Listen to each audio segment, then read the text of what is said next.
Sentem e aproveitem, abram as suas Bíblias, a primeira carta de Paulo aos Coríntios, capítulo 5, 1 Coríntios 5, e vamos ler a partir do versículo 2.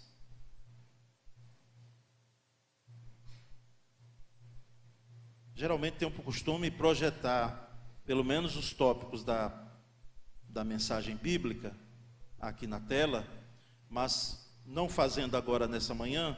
Se você quiser, nós podemos enviar, tá certo? O esboço para você dessa pregação.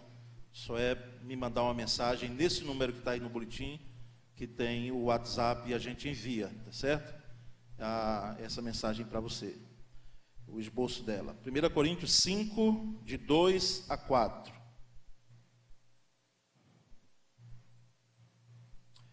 Estais ensoberbecidos e nem ao menos vos entristecestes, por não ter sido dentre vós tirado quem cometeu tal ação? Eu, na verdade, ainda que ausente no corpo, mas presente no espírito, já determinei, como se estivesse presente, que tal ato praticou, em nome de nosso Senhor Jesus Cristo, juntos, vós e o meu espírito, com o poder de nosso Senhor Jesus Cristo. Vamos ler o 5.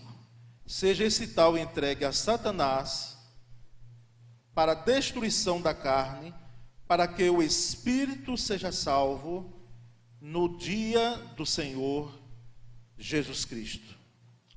Misericórdia, mas amém também, não é? Irmãos, esse texto e o contexto dele fazem parte de um episódio ocorrido na igreja em Corinto. A igreja de Corinto era uma igreja normal em relação a todas as outras. Os mesmos problemas que Corinto enfrentavam, em menor ou maior proporção, outras igrejas enfrentavam. Mas Corinto, por ser uma igreja que foi muito influenciada pelo helenismo, por aquele mundo, não é, da época, e não tinha uma fundamentação vinda do judaísmo, que, querendo ou não, a igreja de Jerusalém, ela teve esse viés, vamos dizer, que ajudou, embora não era perfeita também a igreja de Jerusalém, mas em Corinto se tinha muito problema, não é? E problemas de ordem doutrinária, problemas de ordem também disciplinar, vamos usar esse termo. E, irmãos, falar em disciplina na igreja, não é, em relação à conduta, é algo que mexe conosco, mexe com a gente, porque entendemos a necessidade de podermos falar isso à igreja, não é? E usamos do culto da manhã, porque tem o caráter mais doutrinário para isso, mas também entendemos a igreja precisa ter postura e sabedoria em lidar com esse assunto, em lidar com esse tema, para que não possamos cair, não é, num farisaísmo, vamos dizer assim, os irmãos me permitam esse termo, não é, para que, não querendo ajudar e colocar aquilo que entendemos que é bíblico, possamos também correr em erro, não é? Então, a mensagem dessa manhã, ela tem esse objetivo, é trazer à igreja esses dois polos da necessidade de entendermos o que é disciplina, não é? E a autoridade que a igreja tem dada por Jesus em relação a isso, mas também, por outro lado, no outro polo, a igreja como uma comunidade de compaixão e de graça, que repudie o erro, não é, o pecado, como nós chamamos, mas que abrace o pecador e que cuide dele, não é? Partindo do princípio de que todos nós erramos em algum momento. Se você é ser humano, você é pecador. Se você é feito de carne e osso, certamente você é pecador, porque ninguém, não é, viveu aqui nessa terra que não teve essa experiência marcante, não é, triste na vida, de ter a marca do pecado. Exceção feita a Jesus Cristo, porque a própria Escritura diz que ele aqui viveu e não pecou, e nem o poderia ser, porque Deus não peca, não é? Então, irmãos, o tema disciplina na igreja sempre gera desconforto, não é? Devido aos conceitos modernos que nós temos, o relativismo, o individualismo, não é? A liberdade de escolha que tem dominado a nossa cultura nesses últimos tempos. Então, falar sobre isso em algumas igrejas e em alguns centros evangélicos já não é mais bem-vindo, não é? Não se tem hoje a noção de que se trata de um tema mais como nós vamos abordar aqui. Nos Estados Unidos mesmo, nós temos conhecimento de que praticamente não se ouve mais de disciplina na igreja local, não é? O medo de processos é tão grande que as igrejas não mais disciplinam os seus membros, não mais corrigem, não mais sentam e expõem a verdade bíblica bem interpretada, porque ela pode ser mal interpretada, ela pode incorrer em erro, não é? Na aplicação do uso das Escrituras. Por isso uma boa exegese, por isso uma boa hermenêutica, por isso os princípios da boa interpretação das Escrituras. Mas algumas igrejas nos Estados Unidos já, e não é só nos Estados Unidos, aqui no Brasil e em outros locais, não se falam mais sobre essa questão. Infelizmente, a igreja brasileira, ela caminha nessa mesma direção, não é? E Jesus foi quem primeiro falou de disciplina. E ele falou lá no Evangelho de Mateus, capítulo 18, versículos 15 a 17, trazendo luz à autoridade que ele estava dando à igreja para fazer uso dessa disciplina. Essas chaves, de fato, que Jesus entregou a Pedro, não é, como apóstolo ali proeminente naquele momento, na igreja de Jerusalém, eram justamente essa autoridade também de poder lidar com a questão disciplinar no meio da igreja. Agora eu preciso fazer algumas considerações em relação a isso. A disciplina, irmãos, ela precisa estar calcada em princípios e valores bíblicos e não em pensamentos ou costumes culturais. Porque tem pessoas assim que dizem, eu acho, eu penso. Você pode achar o que você quiser, você tem liberdade de você pensar, mas quando se trata de disciplina espiritual na igreja, não é uma questão de achismo, é uma questão de norteamento das Escrituras. Então, primeira consideração que eu coloco em relação a isso, porque tem pessoas, e olha, quanto maior a comunidade, mais a questão se torna complicada, porque cada cabeça é um mundo, e se pensa diferente, irmãos. Muitas pessoas ao longo da história do cristianismo sofreram feridas profundas como resultado de terem sido disciplinadas injustamente. Injustamente. Por uma questão, é claro, e aí nós não somos agora, não somos nós que vamos julgar os costumes da época, mas para deixar claro que costume, usos e costumes, eles são diferentes de doutrina. Usos e costumes, eles são de acordo com o tempo. Se nós estivéssemos aqui em determinada época, as mulheres, a grande maioria, estariam usando chapéus, estariam com uma vestimenta diferente da que você está hoje. Os homens, certamente, numa igreja como a nossa, histórica, estariam todos internados, não é? Mas tudo isso, irmãos, corre de acordo com o tempo. A doutrina, ela fica. A doutrina, ela não é volúvel em relação ao tempo. E quando falamos em pessoas que foram feridas, falamos, irmãos, com pesar, porque pode ser que no exercício, até com o bom sentido, no exercício dessa disciplina da igreja, ela empurrou, note bem isso que eu vou dizer que é forte, empurrou alguém para o inferno. Os irmãos têm noção disso?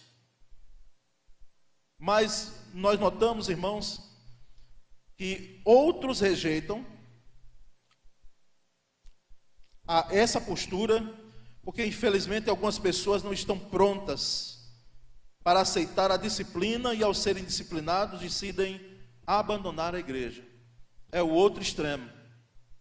Se houve um exercício errôneo na aplicação da disciplina, outros não se pode tocar em nada, eles se sentem os mais santos, eles se sentem intocáveis, eles se sentem melindrosos, e quando a igreja ela se sente no direito, e ela, de fato ela tem essa autoridade, de poder fazer uso da disciplina, mexe não apenas com o irmão, com a irmã, mas mexe até com famílias. Eu preciso dizer aqui que, como pastor dessa igreja, eu já tive, porque pastor não tira ninguém, não exclui ninguém de igreja, exclui a igreja, e é uma questão até estatutária, que nós precisamos ver e estamos revendo como isso deve acontecer. Porque antes nós tínhamos a apresentação de todos aqueles aqui, e trazíamos, e inclusive colocávamos os motivos. Hoje os irmãos notaram que a questão é muito mais pastoral. Trouxemos para o ministério pastoral, e a liderança é ciente quando é necessário comunicado à igreja, mas não uma exposição desnecessária às vezes das pessoas. Mas o fato é que alguns também se sentem melindrosos em relação a isso e acabam abandonando a igreja. E com argumentos que eles não são sustentáveis em relação à igreja. Um dos que eu já ouvi, você já ouviu certamente, é assim: quem é que não tem erro na igreja? Ali existem pessoas que têm mais erros do que eu pratiquei. Quem é que ali pode me apontar o dedo de que é santo demais? Irmãos, essas considerações elas são importantes, porque elas vão trazer luz justamente para a nossa atitude, para a nossa ação em relação à disciplina. Há daqueles que creem que a disciplina aplicada pela igreja é a antítese da graça, mas revela uma compreensão distorcida da graça de Deus, não é? Tem se falado hoje muito em graça, em amor, em compaixão, e é isso mesmo. Só que junto a isso existe o lidar com a igreja, da igreja, aliás, com temas que ela precisa estar ciente de como tratar, para que ela depois não perca a autoridade de poder ter uma voz profética para a sociedade. Como é que pode, irmãos, muitas coisas acontecerem em nosso meio, em nossos arraiais, como se normal fosse? Como se a conduta que temos lá fora, de uma sociedade corrompida e caída, como diz as Escrituras, fosse normal em nosso meio?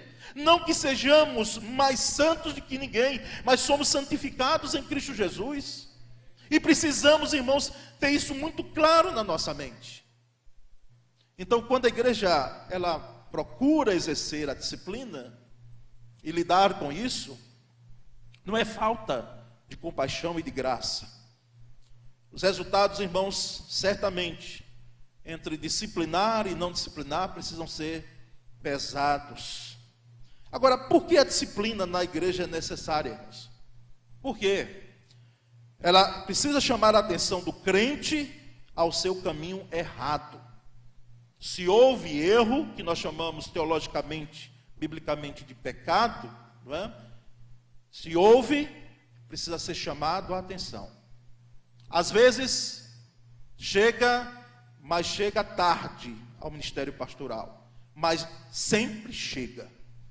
E quando chega, precisa ser averiguado, e a igreja precisa ter uma liderança, e o ministério pastoral principalmente, para averiguar isso, porque existem informações. O olhar da primeira igreja, no nosso caso, irmãos, está em toda Aracaju, e às vezes até fora daqui. Você conhece alguém que não é crente, mas ela sabe que você é crente, e ela conhece algumas pessoas, quem sabe.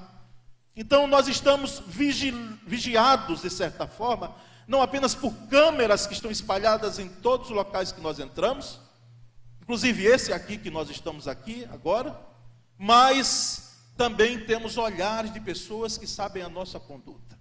E quando chegam, às vezes chegam muito aumentadas as questões, maximizadas, e é preciso filtrar informações, para que não incorramos em erro. Mas é para chamar, a disciplina da igreja é necessária para chamar a atenção do crente ao seu caminho errado.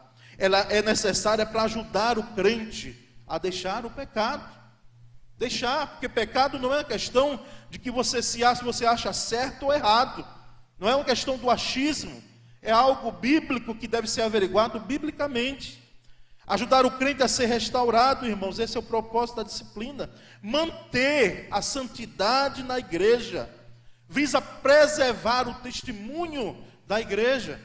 Os irmãos, já pensou se a minha vida, me permitam usar um exemplo particular, ela fosse de uma conduta que não me desse autorização nenhuma, condição alguma, espiritual e pastoral, de estar à frente desse rebanho.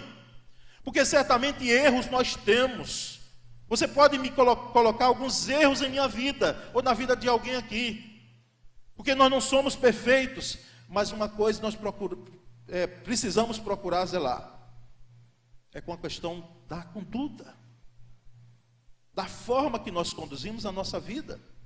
Então ela é necessária, irmãos. E quem é que aplica essa disciplina na igreja? O Senhor Jesus Cristo ordenou a prática da disciplina na igreja. Foi Ele quem ordenou. A igreja não faz pelo seu bel prazer.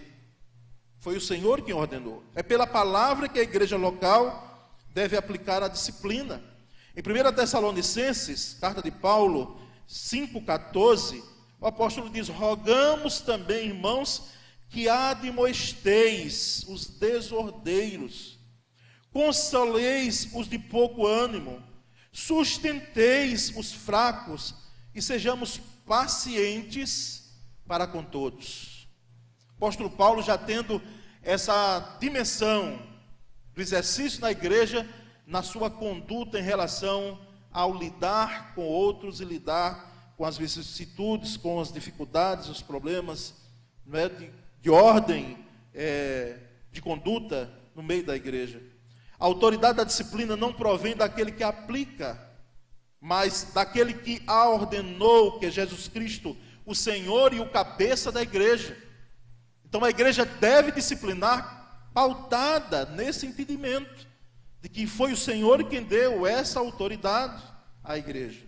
Mas como deve ser aplicada, irmãos, essa disciplina da igreja? Como ela deve ser exercida? Primeiramente, ela deve ser exercida sem parcialidade.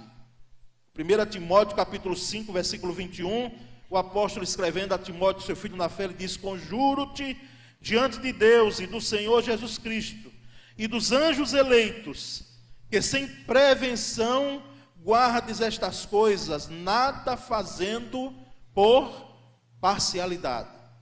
A disciplina deve ser feita sem parcialidade.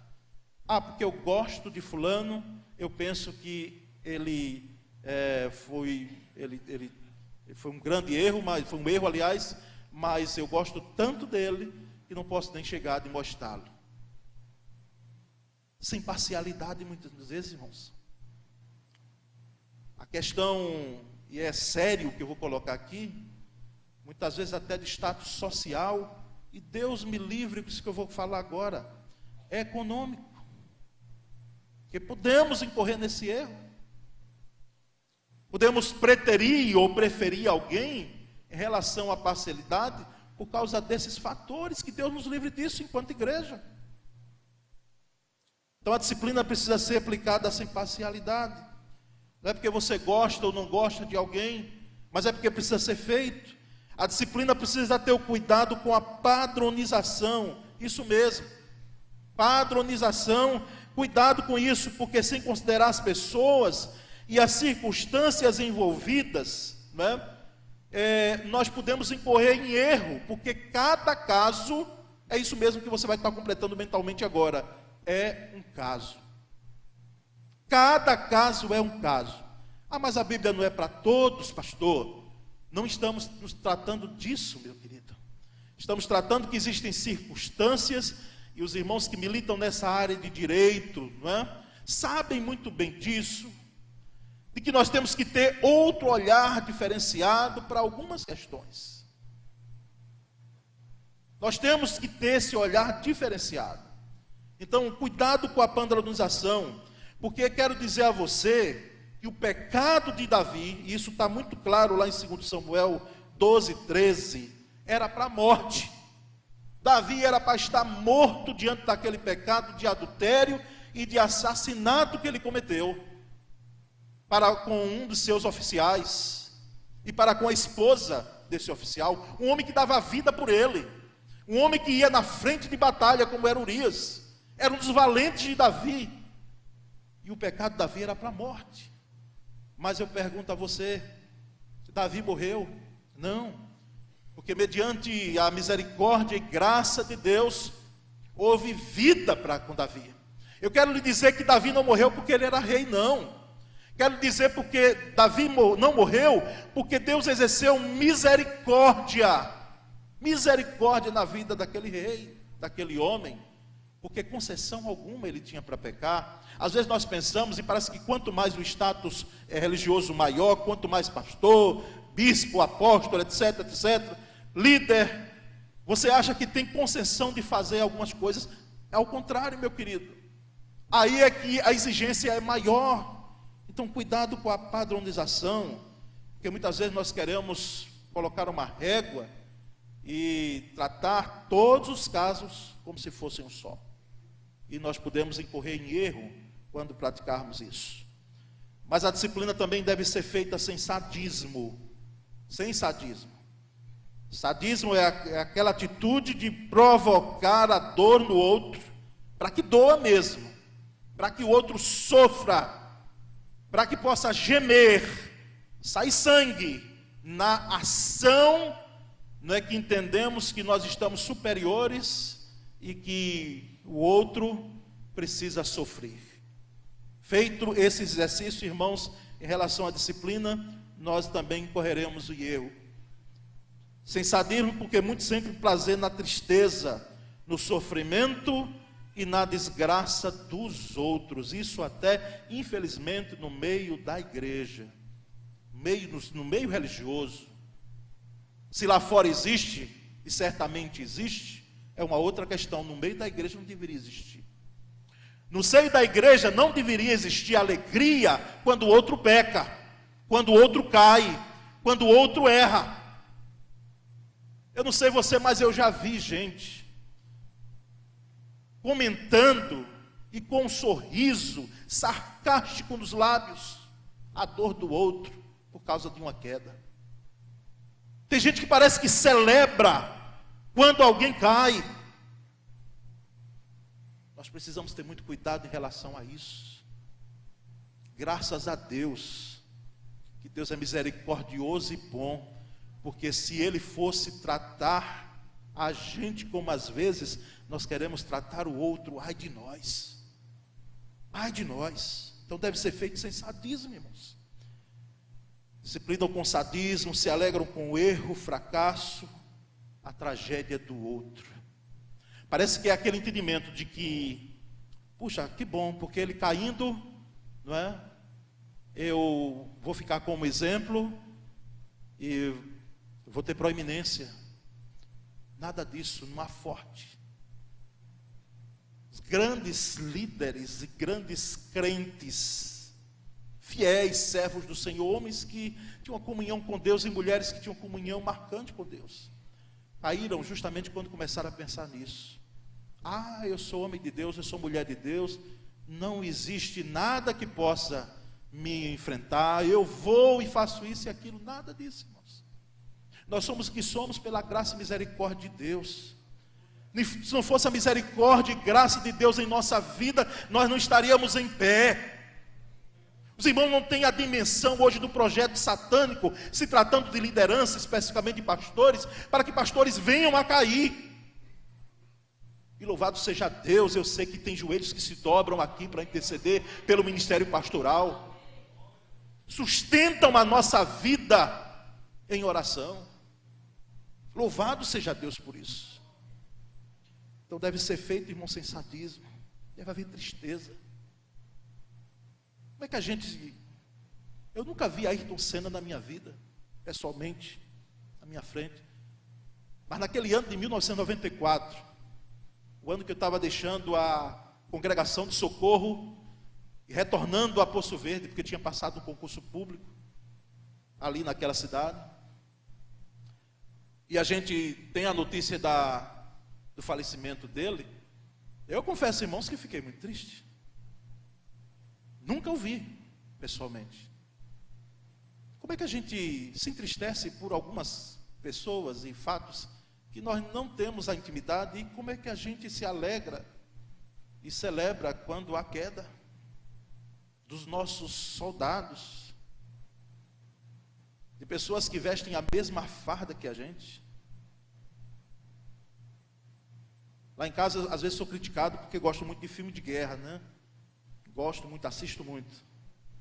Sei que tem muito tiro, mas aquilo ali, de alguma forma, e procuro assistir os que têm lições de vida. E uma das coisas mais interessantes, você que serviu as Forças Armadas, é que nenhum soldado fica no campo de batalha, mesmo ferido. Ele não é abandonado. Ele é levado muitas vezes no ombro, não é assim? Levado no ombro. A não ser que haja um traidor no meio da corporação. Mas o tiro não pode sair da arma da mesma companhia. Coisa louca, irmãos. Isso. Mas alguém já disse, e parece que com muita propriedade isso tem ocorrido. Nós somos um exército, note bem isso, que muitas vezes atiramos contra os nossos soldados.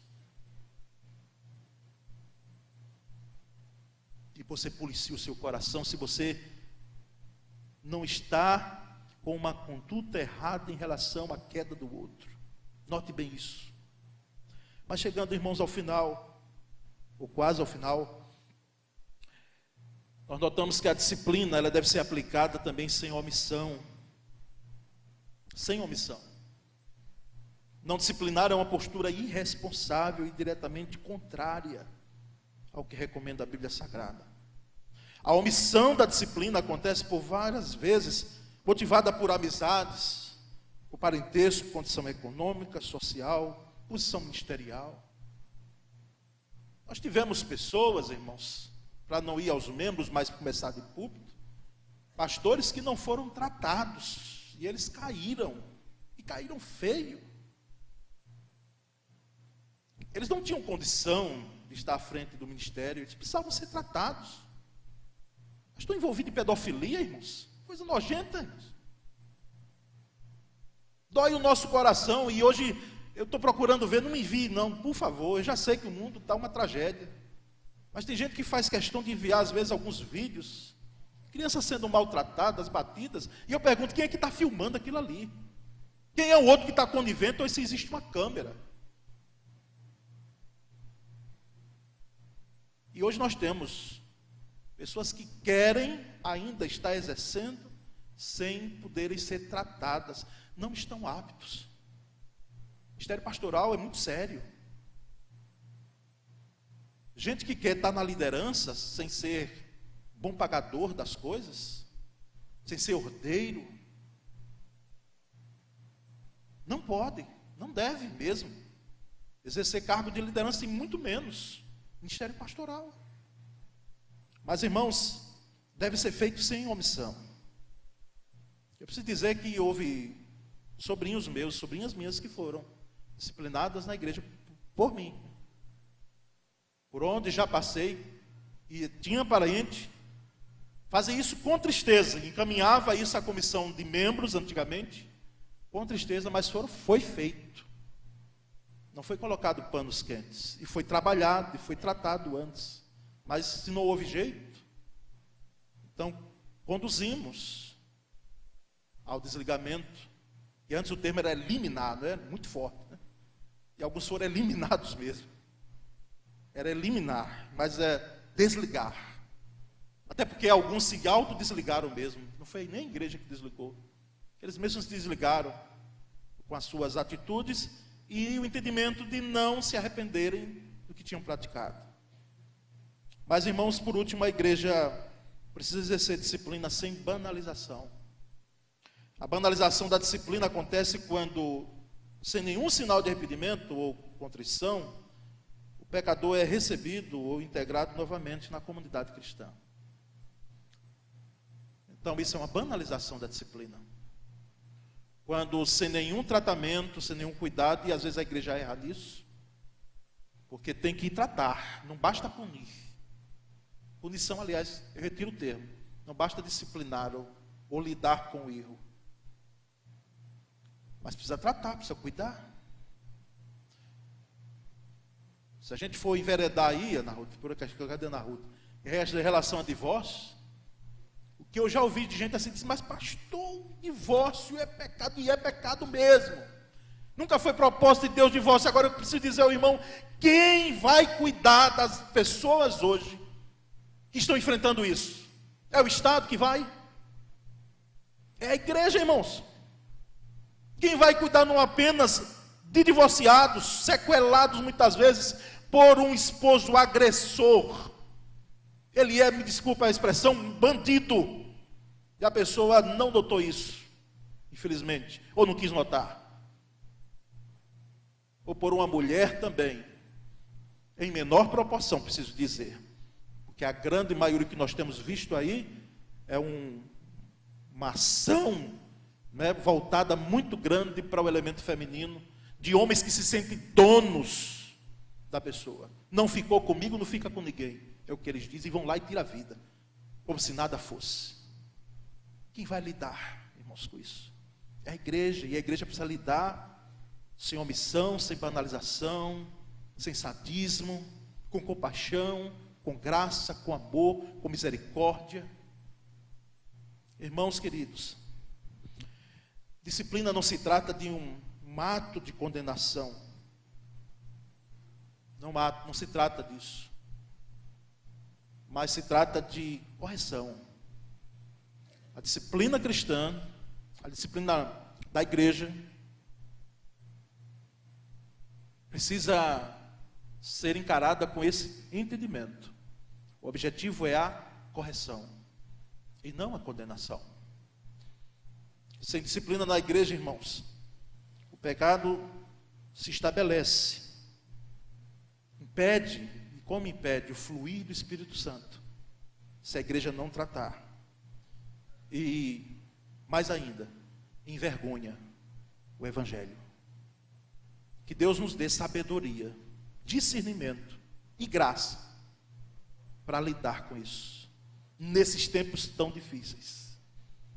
Tempo desse eu estava dizendo ao Senhor, digo, Senhor, será que não tinha um tempo mais atrás para ser pastor? Não, porque existem algumas coisas hoje na igreja que já não entram em minha mente, não cai bem, até a forma de lidar do pastorado é diferente. Hoje nós vamos enfrentar, e daqui para frente vai ser assim, irmãos, situações que vão exigir de nós sabedoria, muita sabedoria.